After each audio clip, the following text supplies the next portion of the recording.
Hi, boys and girls. I'm going to be reading from the Unteachables, Chapter 26, Mr. Kermit. I never thought it could be like this again. Every morning, I park my car, good as new, or at least good as 27 years old, and I can't wait to get into the classroom. There's a spring in my step. I'm practically jogging. At the coffee pot in the faculty lounge, I fill the toilet bowl only halfway. I don't need coffee to stay awake.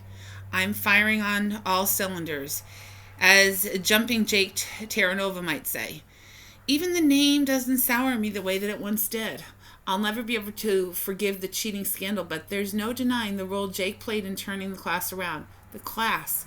Just the thought of them sends a jolt of electricity up my spine. Who could have guessed what the rejects of the world district would turn out to be exactly what I wanted? The Unteachables. Well, not anymore. Oh, sure, there are better students in this world. Okay, there are better students in the hallway. But comparing what they've become to what they started out as, it's clear there's something very special. And their teacher has to believe in something I haven't believed for in a long time, myself. It was the state science assessment that did it for me. That's his turning point. There was a moment at the beginning, Parker in his usual pose, hunched low over the exam booklet, staring as if trying to see inside the individual molecules of the paper. Ho's hypotenuse, he was mumbling, struggling to make sense of the letters on the page. Ho's hypotenuse. Then all of the hours of reading support kicked in. Photosynthesis, he exclaimed triumphantly. I had to hold myself back from cheering out loud. Jake actually took the test off so that he could be in the class to provide moral support. In reality, he was more stressed out than the students and putting everyone on the edge. Eventually, I had to coax him into the hall and tell him to go back to his dealership. He protested, but what if you... Without a speech, he threw his arms around me. This was not something I ever wanted to happen. Go, I told him, wriggling free. Sell cars, jump through hoops. You're the best teacher ever, Jake declared emotionally. I'm so sorry I did, the thing. Goodbye, Jake. More memories of that morning, looking out over my students, and suddenly the whole class was blurry because my eyes were filled with tears. Just like they dove into the river because they thought I was drowning, they dove into this test, and they did it for me. They had no way of knowing my job was on the line. That made it all more impressive. I said this was important, and the kids took my word for it. They even studied. As I walked between the desks, peering over the shoulders, the scratch of number 2 pencils filling in the ovals made my heart swell to bursting. I knew it then, and the feeling only gotten a stronger sense. I love these students. Parker, Aldo, Elaine, Barnstorm, Raim, Miyato, Kiana, who, it turns out, isn't really in this class or any class. That's my fault. I'm the one who never bothered to glance at my own attendance list long enough to realize that my top student wasn't on it. How blind was I? How blurred out and detached? And on the other hand, who expects a kid to come to school she isn't signed up for? Her stepmother straightened things out. Christina Vargos explained at our meeting the week after the test. Kiana only here for a couple of months, and the registration process was too much red tape, so she blundered into your class, and she figured she'd be gone by the time anyone figured out she didn't belong. It's ridiculous, but almost understandable. My cheeks got hot. I suppose you don't make me look very on the top of things. We're all at fault, the principal said kindly. I had her progress report in my hand. I remember struggling to put a face to the name, but I never took it any further. Well, I'm not sorry it happened, I go on. She's a fantastic kid and a brilliant student. Look at her score on the exam, 96. She sets a positive example for the rest of the class. My voice trails off. Christina's face then turns ashamed. I took a guess at the reason.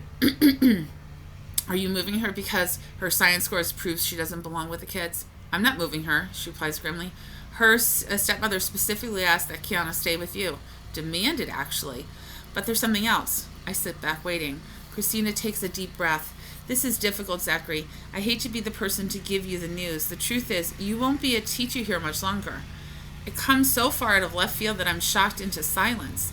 Then light dawns. Thaddeus, the science test, but the scores were good. Kiana's alone. That's just it. You know Thaddeus wants you gone. As soon as he realized what was happening with that girl, he had her results disallowed. Even without her, I insisted, the others have made so much progress. Surely their grades are enough. Almost, she says sadly. Remember, Dr. Thaddeus had access to every test these kids had ever taken since preschool? He can cherry pick exactly the numbers he needs to make sure you can't win. It reminds me of the old saying I heard somewhere, figures don't lie, but liars figure. Devastated, the principal removes the envelope from her desk drawer and hands it over. Dr. Thaddeus dropping it off in the morning. I pleaded with him, Zachary. I pointed out how close they came to making it, even though he stacked the odds against them. I raved about how absolute zero was expected of these kids, so any proficiency at all is a credit to a remarkable teacher. He couldn't have cared less.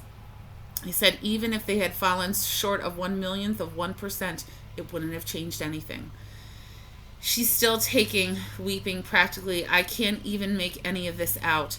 It's like I'm in a tunnel and the echoes are rattling around me, not quite reaching me. Fingers numb, I fumble for the letter out of the envelope. Notice of termination. Attention. Kermit. Zachary. That means they're going to fire him. Please be advised that pursuant of Article 12, subsection 9 of the Greenwich Teachers Association contract, your services will no longer be required as of December 22nd of the current school year. My eyes skip down the page, bouncing off terms like poor performance, unacceptable results, and ineffective teacher. I can't bring myself to read it all, but the message is plainly clear. The magical semester in which I turned my life around as much as the students was nothing but a tease. It raised my hopes, only to dash them into pieces by my feet.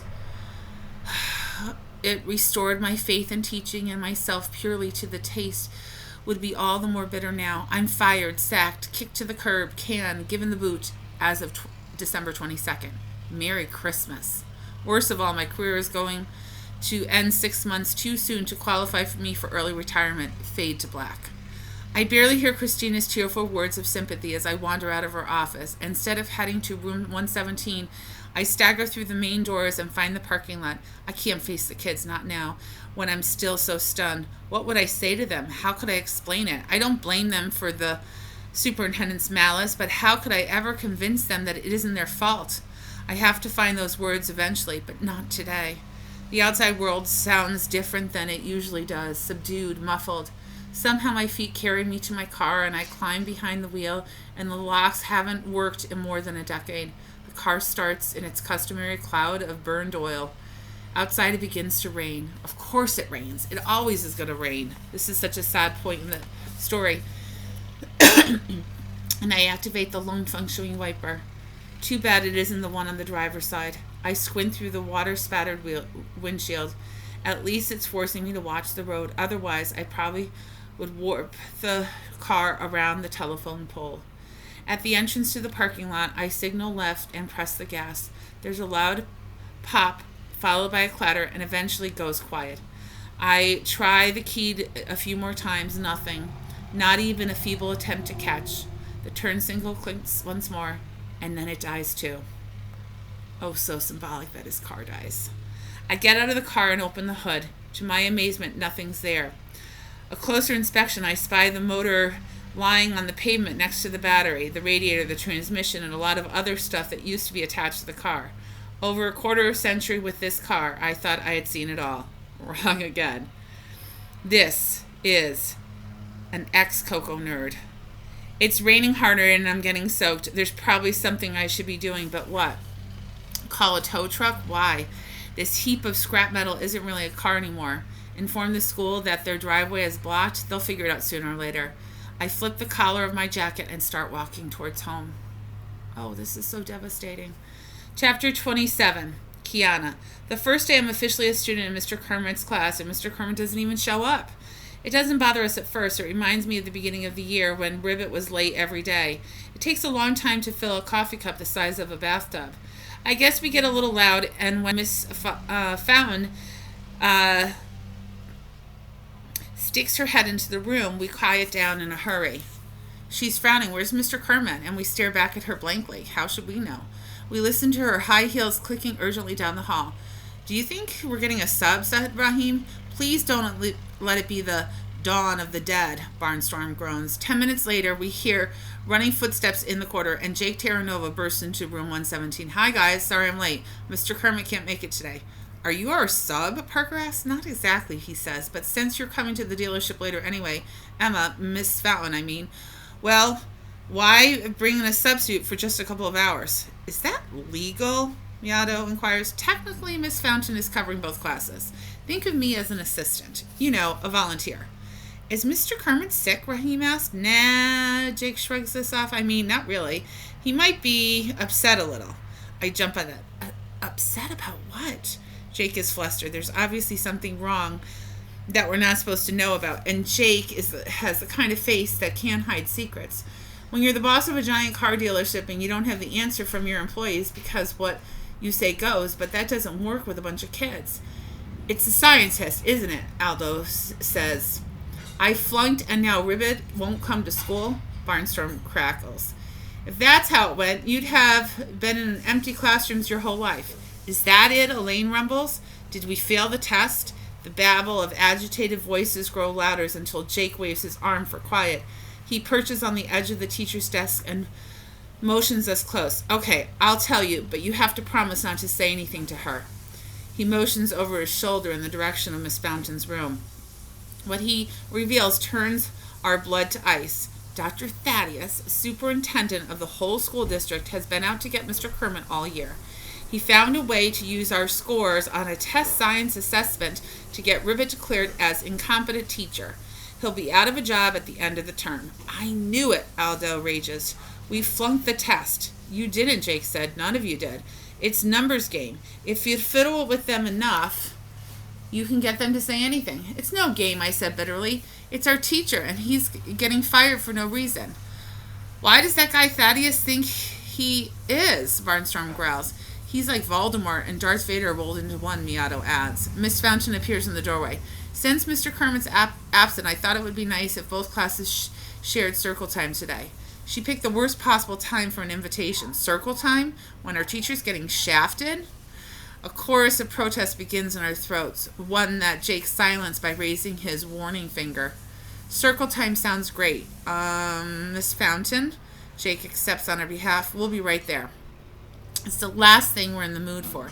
How can the superintendent be so mean? Why would he even want to be mean? Maybe Mr. Kermit was a lousy teacher back in the crossword puzzle era, but he's the greatest now. As we grumble and sleeve our way next door to room 115, I sidle up to Jack. How can this be? I asked in distress. I know I got a 96, and if everybody else passed, that shouldn't add up to a failure no matter how much you crunch the numbers. He looks at me sympathetically. You have to understand, Kiana, you weren't a registered student on the test day, so the 96 doesn't count. I stumble into Miss Fountain's class, my mind a pinwheel. The news of the past few minutes has been a bomb blast, but this might be even worse. Our teacher is being fired, and sure, it's the superintendent's fault. It's the school fault for not supporting Mr. Kermit. It might even be a little Jake's fault for the cheating scandal so long ago, but mostly it's my fault. If I was properly registered, Mr. Thaddeus would have to count my score, but no, I was a short timer. This hick town and hick school had nothing to teach me. I was just passing through. What difference did it make what happened here? Well, it's making a pretty big difference now. By the time we take our seats on the floor around the circle, I feel like my head is about to explode. A nervous murmur comes from Miss Fountain's students. They can sense the emotional upset coming from the seven of us. Valdemar is beeping like a robot in one of Malto's science-fi movies, but Aldo is too wound up to respond to his reptilian friend. Miss Fountain addresses the group. Who would like to be the first to contribute to the circle? It comes pouring out of me. It isn't Mr. Kermit's fault, and I never registered, and now he's getting fired, and it isn't fair. I've got more to say, a lot more, but my words trigger Aldo, who also bursts out. I hated all teachers until Ribbit came along, and teachers hated me, but then everyone thought I was weird before Mr. Kermit's class, Miato blurts out, like I was an android in a human world. Ribbit's the only person who notices what I'm good at instead of just what I'm bad at, Raheem adds to the clamor.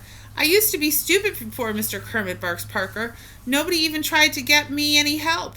This school only cared about me when I was scoring touchdowns, Barnstorm blusters. But Ribbit's better than that. Even strong, silent Elaine speaks up in her deep voice. I never had any friends until this year. We're all talking at the same time, hollering to make ourselves heard. The 7th graders are really nervous. Waldemar is running crazed tubes in his cage because Aldo is upset. He's yelling louder than any of us, and his red hair practically defying gravity. Miss Fountain is trying to restore order, but no one is paying any attention to her.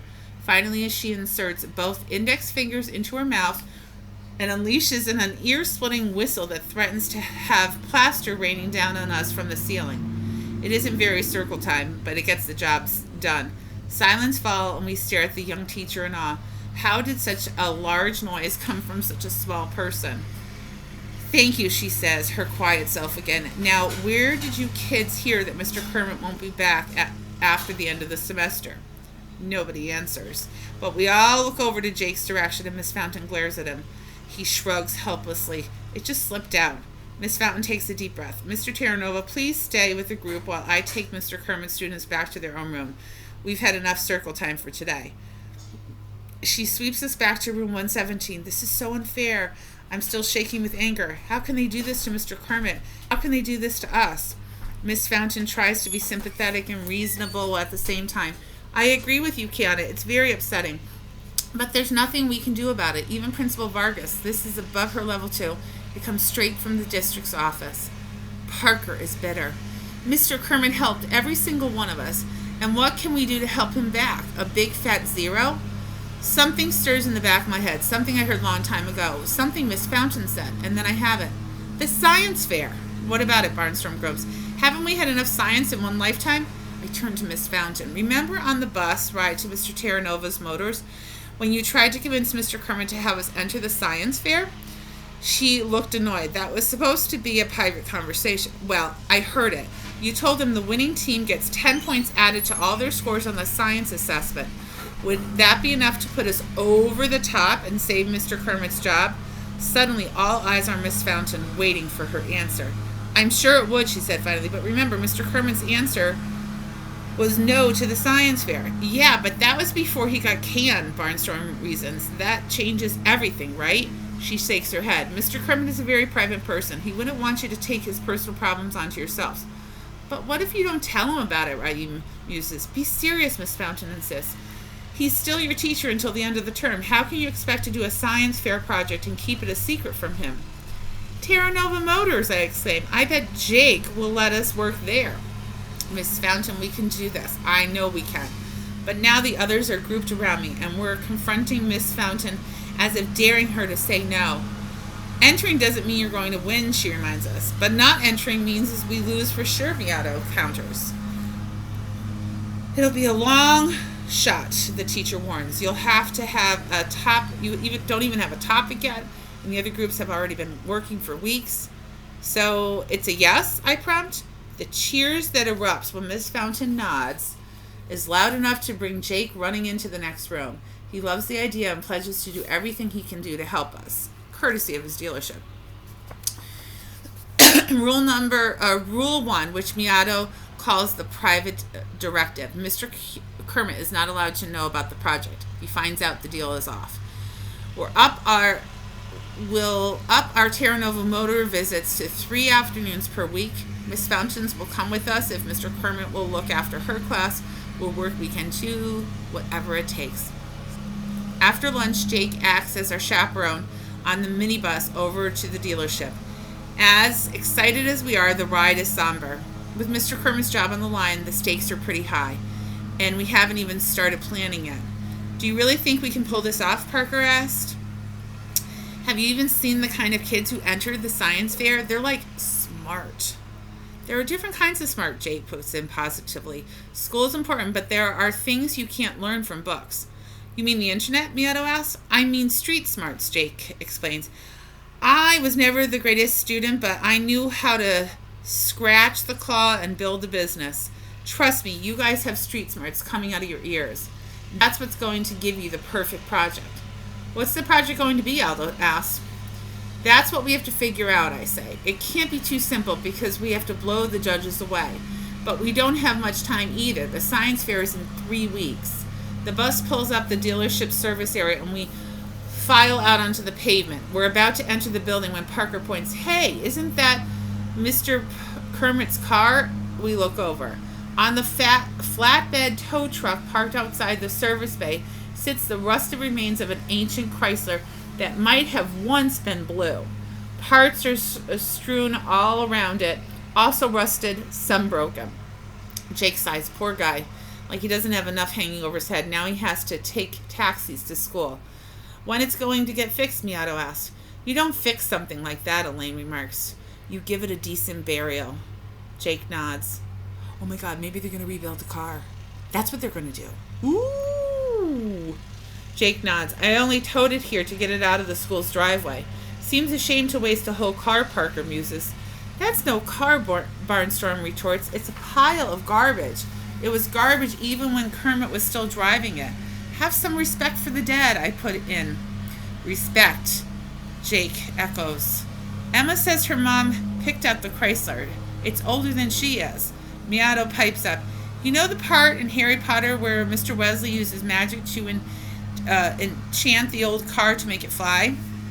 "Not now, Miato," I say it kindly. "We have to come up with a topic for our science fair project." "Well, that's just it," he insists. "The car needs respect, and we need a project. All that's missing is a little magic." Ooh, I love it. They're going to rebuild the car. All right, only a few more chapters. Let's see, 28, 29, 30, 31, and a little 32. I'm thinking maybe 2 more days and we'll be done. So how do you think it's going to end? Is he going to keep his job? Are they going to win at the science fair? Is Kiana going to stay with her father and her stepmother and not go back with her mother? I'm curious. Maybe there's another story there. Is Jake and Emma, are they going to get married? Or are they just still dating? Lots of things to think about. All right, see you tomorrow. Bye.